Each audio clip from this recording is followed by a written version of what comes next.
Менің әкем шпион болған, анам есірткі контрабандасымен айналысқан.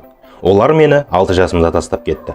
Жекпе-жек өнеріне, актерлік шеберлік, акробатика мен ән айтуды үйренуге интернетқа жіберді. Өте тынымсыз бала болдым. Үнемі тыныш отырмайтын едім. Сол үшін маған Пау деген ат қойды. Мектепте оқу үлгерімім жаман болды да, 1-ші класста 2 жыл оқыдым. Бағаларым нашар болғандықтан мұғалімдер мені ұратын. Талай жыл балалар мені мазақтайтын. Өзім үшін күресуден қорықтым. Кейін жаңадан келіп мазаққа қалып, қорланатындарды қорғағаныма дейін мені де мазақтады. Мен олардың жарығына шығу арқылы өзімде де қорғауды үйрендім. Мектеп бітірген соң Брюс Лидің фильмдерінде каскадер болып жұмысқа тұрдым. Оған деген құрметім шексіз. Ақылға қонымсыз каскадерлік әдіс-тәсілдерді орындау арқылы атағым тез шықты.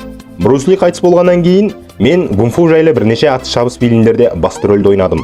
Барлығы дерлік сәтсіз болды.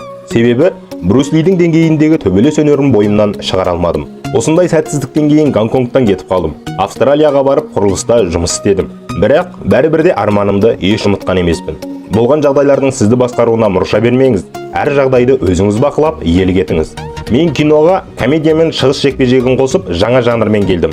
2 жылда мен Азиядағы ең қымбат әртіске айналдым. Бірақ жетістіктерім жаңа қиыншылықтар әкелді.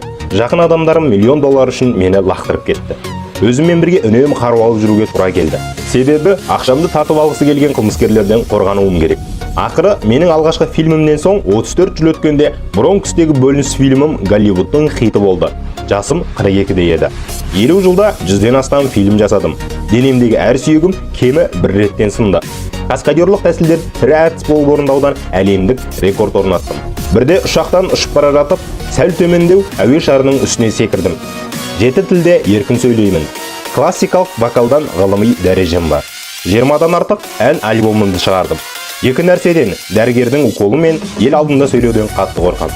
Менің есімім Джеки Чан. Бұл менің өмірім.